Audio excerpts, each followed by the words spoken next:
کئی وجوہات ہو جاتی ہیں، اور اگر کاروبار سیٹ کرنے ہوں تو یہ کوئی لمبا چوڑا مسئلہ نہیں ہے، کوئی مایوسی والا نہیں ہے۔ اگر آج اس وقت نگران حکومت قائم ہو جائے یا پاکستان کی آرمی اس کو کنٹرول کر لے، اس کو پتہ ہو کہ ساری خرابیاں بھی میرے کھاتے میں آنی ہیں، ساری خوبیاں بھی میرے کھاتے میں آنی ہیں، 15-20 دن کے اندر نظام درست ہو سکتا ہے۔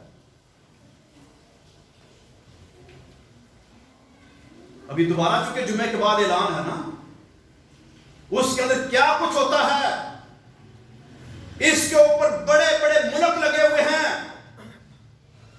جتنے پاکستان کے دشمن ہیں جو جنگیں براہ راست لڑ رہے تھے یا ہمارے دشمنوں کو جنگوں کے اندر مدد کر رہے تھے، جن کے بحری بیڑے راستے میں غرق ہو جایا کرتے تھے، وہ ساری دنیا کے فرعون اس جنگ کے اندر براہ راست ملوث ہیں، کوئی ایک بھی ملک پیچھے نہیں بچا ہوا۔ ہر ملک، وہ قریب کا بھارت ہو، وہ امریکہ ہو، اسرائیل ہو، برطانیہ ہو، جن کے ہم بڑے قصیدے پڑھتے ہیں، یہ سارے شیطان آج پاکستان کا تماشا دیکھ رہے ہیں، اور تمام پارٹیوں کے اندر ان کے ایجنٹ گھسے ہوئے ہیں، اور ان ایجنٹوں کے ذریعے سے ساری حواسیں ہو رہی ہیں۔ وطن عزیز کا وقار مجروح ہو رہا ہے۔ دنیا بھر کے مظلوم جن کو توقع تھی کہ یہ پاکستان، یہ ہماری مدد کرے گا، ہمیں ظلم سے بچائے گا، ہمیں آزادیاں دلوائے گا، وہ سارے بیچارے پریشان ہیں کہ ان کا تو بیڑا ہی غرق ہو رہا ہے، یہ تو آپس میں لڑ مر رہے ہیں، ہماری مدد آپ کریں گے؟ یہ کفار کی کامیابی ہے، اور چند افراد کی وجہ سے آج انہوں نے ڈائریکشن چینج کر دی ہے۔ جو آپس کے سیاسی اختلافات تھے، ان اختلافات کو آج وہ اپنے دفاعی اداروں کی طرف موڑنے میں کامیاب ہو چکے ہیں۔ یاد رکھیں، ہم جتنی جلدی ڈی ٹریک ہوتے ہیں، فوج کا کوئی جنرل ہو، کوئی افیسر ہو، کسی حساس ادارے کا کوئی بندہ ہو، اس کا بیان وہ بھی ہو سکتا ہے جو وہ کہہ رہا ہے، لیکن ہر وقت ایسا نہیں ہوتا۔ جنرل مشرف کا میں آپ کو پیغام دیتا ہوں، جو اس نے کہا تھا کہ جناب ہم امریکہ کے فرنٹ لائن اتحادی ہیں، جن لوگوں نے اس پر یقین کر لیا، پھر انہوں نے یہاں پر میراتھن ریس بھی کی، لڑکیاں بھی سڑکوں پہ لے کے آئے، بڑے بڑے گندے کام انہوں نے کیے، لیکن جن لوگوں کو پتا تھا کہ پیارے پیغمبر علیہ الصلوۃ والسلام کا فرمان ہے، الحرب خدا، جنگ دھوکہ ہے، یہ تو کفار کو دھوکہ دینے کے لیے ہے، اور اندر ہی اندر سے اللہ کے فضل و کرم سے وہ قربانیاں دی گئیں، وہ کام کیا گیا، ایسا زبردست معرکہ چلا، 20 سال کے بعد اس فرعون وقت کو پتا چلا کہ ہماری جڑیں کاٹنے والے وہ نسوار خام نہیں ہیں، یہ تو پاکستانی ہیں۔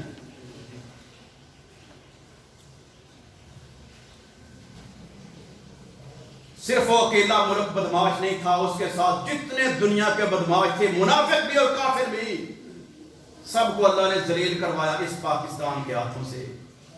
اب وہ بدلہ لے رہے ہیں کہ ہم براہ راست تو نہیں لڑ سکے، 20 سالوں میں ہم نے اپنی ایئر چکن اور جناب زمین کے اوپر اور سمندروں کی آبدوزیں سب کچھ آزما لیا، ہمارے بڑے بڑے کمانڈوز بھی ایسے چٹکی کے اندر یہ فنا کر کے رکھ دیتے تھے، ہمارے بڑے بڑے کیمپوں کے اندر آ کے انہوں نے سینکڑوں کے حساب سے ہمارے واسطے جہنم کر دیے، نہ ان کے سامنے ہماری فضائیہ ٹھہر سکی، نہ ان کے سامنے ہماری بری ٹھہر سکی، نہ ان کے سامنے ہماری نیوی رک سکی، ساری فوجیں برباد ہو گئیں، وہ 60 کے قریب ممالک تحریک ہو گئے، ان 60 ملکوں کا غزو و غضب، ان میں یہ آپ کے نام نہاد دوست ملک بھی شامل ہے، میں نام لے رہا ہوں ترکی کا،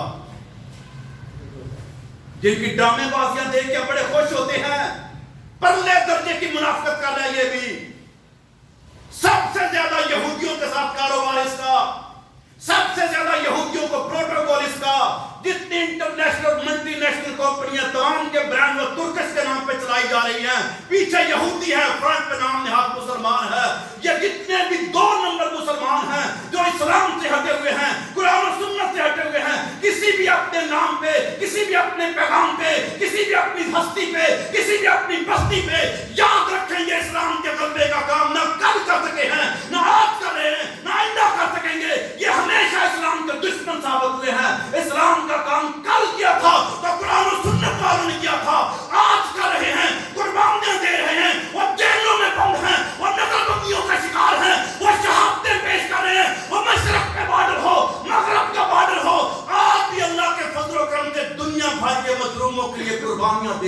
قرآن و سنت کے حاملین دے رہے ہیں. انہوں نے ہی کامیاب ہونا ہے. جب مہدی آئیں گے، جب عیسیٰ آئیں گے، تو وہ عیسیٰ کیا کسی غیر نبی کے پیچھے نماز پڑھیں گے؟ جس کو رسول اللہ پسند ہی نہیں ہے، نبی رحمت پسند ہی نہیں ہے، قرآن و سنت پسند ہی نہیں ہے، کیا کسی اور کے پیچھے وہ نماز پڑھیں گے؟ ممکن ہی نہیں ہے. وہ نماز پڑھیں گے تو قرآن و سنت کے عقیدے والے کے پیچھے پڑھیں گے. اس لیے تمام تفرقات سے، تمام تفرقوں سے، تمام جھگڑوں سے، تمام نسبتوں سے، تمام لیبل سے، تمام پارٹیوں سے، تمام فرقوں سے، حتیٰ کہ ان ملکوں کی سرحدوں کو جن کو بت بنا کے بیٹھے ہیں، ان سے نکل کے اپنے رب کے حکم قرآن کو اور پیارے پیغمبر علیہ السلام کی سنت کو مان کے جست واحد ایک امت بن کے ہمیں آگے بڑھنا ہوگا. اور انشاءاللہ یہ ساری دنیا کے کفار و منافقین ذلیل و خوار ہو جائیں گے. ہم قریب آپ دیکھیں گے کہ ہم کیا سن رہے تھے اپنے کانوں سے، کیا دیکھ رہے تھے اپنی آنکھوں سے، کون کون آ کے پریس کانفرنس کر رہا ہے، کیسے کیسے وہ کام کر رہا ہے، کیسے کیسے بیان دے رہا ہے. لیکن جب رزلٹ اناؤنس ہوگا تو دنیا دیکھے گی واقعتاً جو پیارے پیغمبر علیہ السلام کے امتی ہیں اور جنہوں نے اللہ کے نام پر یہ ملک بنایا ہے، یہی پوری دنیا کے فاتح دوبارہ انشاءاللہ. کوئی مایوسی نہیں ہے، کوئی بددلی نہیں ہے. یہ اللہ تعالیٰ ہر ایک کو علیحدہ کر رہا ہے، چھانٹی کر رہا ہے، اور چھانٹی کر کر کے اللہ راستے دے رہا ہے. اللہ تعالیٰ نبیوں کی بھی آزمائش کرتا ہے، رسولوں کی بھی آزمائش کرتا ہے. ان میں سے کبھی کسی نے کوئی لچک نہیں دی، ڈھیل نہیں دی، وہ اپنے موقع پہ قائم رہے. پھر اللہ رب العالمین نے اپنا فضل فرمایا. دنیا والے آئے کہ ان کے ایک راستے کو بند کر دیا جائے، ان کو یہاں سے بین کر دیا جائے، ادھر سے کالعدم قرار دے دیا جائے، ادھر سے پکڑ کے پھینک دیا جائے.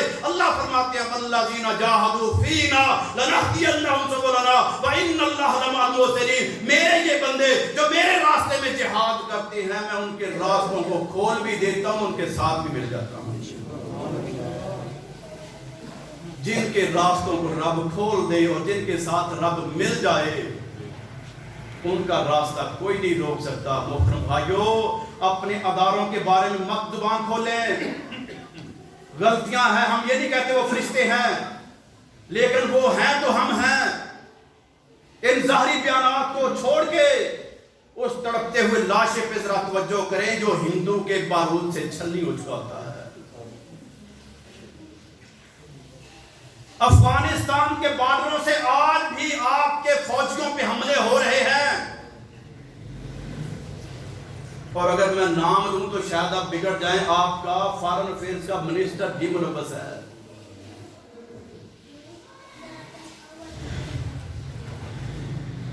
جائے گی یوٹیوب پہ ساری دنیا میں، جاؤ چیک کر لو. بلا ناغہ وہ پاک فوج پہ حملے کروا رہا ہے. اور یہ جو رات پشاور میں ٹینکوں پہ چڑھے، ان کو آپ انویسٹیگیٹ کر کے دیکھ لو، یہ بھی انہی کے درندے نظر آئیں گے. جو بھی رخ آپ کے ملک کے اندر آپ کی باہمی لڑائی پہ، ٹکراؤ پہ، اور اداروں کا عوام سے، عوام کو اداروں سے، اپوزیشن کو حکومت سے، حکومت کو اپوزیشن سے کسی قسم کا بھی جو کلیش کرنا چاہتا ہے، یاد رکھیں یہ یا تو کافروں کا ایجنٹ ہے یا شیطان کا ایجنٹ ہے. پچھلے خطبہ میں نے حدیث سنائی تھی کہ پیارے پیغمبر علیہ السلام نے صحابہ سے پوچھا کہ صدقہ سے بہتر، نماز سے بہتر، زکوٰۃ سے بہتر، روزے سے بہتر چیز بتاؤں؟ اور یہ زکوٰۃ یا فرض نماز یا وہ زکوٰۃ نہیں بلکہ نفلی صدقہ، نفلی نماز اور یہ نفلی روزہ ہے. فرائض کی کہیں پر کوئی کمی نہیں ہے. تو پیارے پیغمبر علیہ السلام نے سوال کیا، پھر جواب دیا کہ مسلمانوں کو آپس میں جوڑنا یہ نماز سے بھی بہتر ہے، یہ صدقے سے بھی بہتر ہے، اور یہ روزے سے بھی بہتر ہے. سبحان اللہ. مسلمانوں کو آپس میں جوڑنا. وہ مسلمان سیاسی پارٹیوں کے ہیں، وہ مذہبی فرقوں کے ہیں، وہ مختلف ممالک کے ہیں. جہاں پر قرآن و سنت کے عاملین ان سب کو ہمیں ایک کرنا ہوگا، تب جا کے بات بنے گی. اور اس کا آغاز اپنے گھر سے کریں.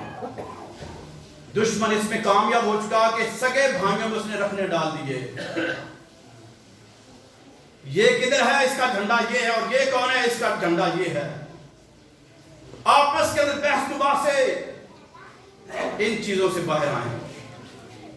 ان کو صرف وہاں تک رکھیں جہاں تک اس کی ضرورت ہے، اس کے آگے اس کو غالب نہ کریں، نہ دین پر نہ ملک پر. یہ ملک کا حصہ ہیں، لیکن اگر یہ ملک پر حملہ آور ہوں تو پھر یہ ملک کا نہیں، پھر یہ کفار کا حصہ ہوں گے. اس لیے ہم نے اپنے رب سے خصوصی طور پہ دعائیں بھی کرنی ہیں اور اپنا کردار بھی پیش کرنا ہے. پیغمبر رحمت علیہ السلام نے آخر پہ جو فرمایا نا، فرمایا یہ جو ملانے والی چیز ہے نا، جوڑنے والی، اتفاق اتحاد والی، یہ ان عبادات سے بہتر ہے. اور آپس میں توڑنے والی، جوڑنے کے بجائے علیحدہ کرنے والی، توڑنے والی، دور کرنے والی، نفرتیں پیدا کرنے والی، یہ دین کو مونڈ دینے والی ہے. دین کو مونڈ دینے والی. دین کے اندر کلمہ بھی ہے، نماز بھی ہے، زکوٰۃ بھی ہے، حج بھی ہے، ہر چیز دین میں ہے. وہ سب چیزوں کو مونڈ دیتی ہے. اتنا گندا ہے یہ اختلاف اور آپس کا انتشار اور باہمی لڑائی جھگڑا. اس لیے محترم بھائیوں، اپنے آپ کو اپنی اصل میں لائیں کہ ہم سب سے پہلے مسلمان ہیں، پھر ہم پاکستانی ہیں، اور پاکستان اسلام کے نام پہ ہے. ہم نے انشاءاللہ دنیا میں اسلام کا وقار بحال کرنا ہے، ملک کا وقار بحال کرنا ہے، اور انشاءاللہ یہ ہونا ہے کہ کرے یا نہ کرے، اس ملک کے لیے، اس دین کے لیے کام کرنے والے بے شک تھوڑے ہی کیوں نہ ہوں، غالب انہوں نے آنا، یہ پکی بات ہے. جو اس ملک کا دشمن ہے وہ کل بھی ذلیل و خوار ہوا، آج بھی ہے، آئندہ بھی ہوگا. انشاءاللہ ہم اپنے رب پہ یقین رکھتے ہیں کہ اس وطن عزیز پاکستان نے اس مشرق میں سے اسلام کو غالب کرتے ہوئے دنیا میں پھیلنا ہے، اور بالآخر وہ مرحلہ آئے گا جب رب کا وعدہ پورا ہوگا. هو الذی ارسل رسولہ بالہدی ودین الحق لیظہرہ علی الدین کلہ ولو کرہ المشرکون. ایک وقت آئے گا جب پوری دنیا پر صرف اسلام ہوگا، اسلام کے علاوہ کوئی دین نہیں بچے گا. وآخر دعوانا